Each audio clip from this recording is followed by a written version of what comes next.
did the job, money came with ease. But one couldn't stop, it's like he had a disease. He robbed another and another, and a sister and a brother. Tried to rob a man who was a DT undercover. The cop grabbed his arm, he started acting erratic. He said, "Keep still, boy, maybe I said it." Punched him in his belly and he gave him a slap. But little did he know the little boy was strapped. The kid pulled out a gun, he said, "Why'd you hit me?" The barrel said,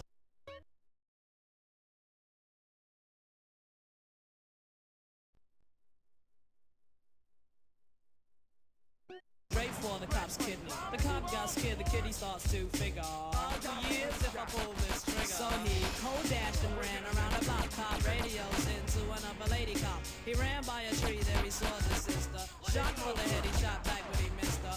Looked round good and from expectations he decided. Come on, hoes, move, that's it. You fools are targets for the violence, that's it.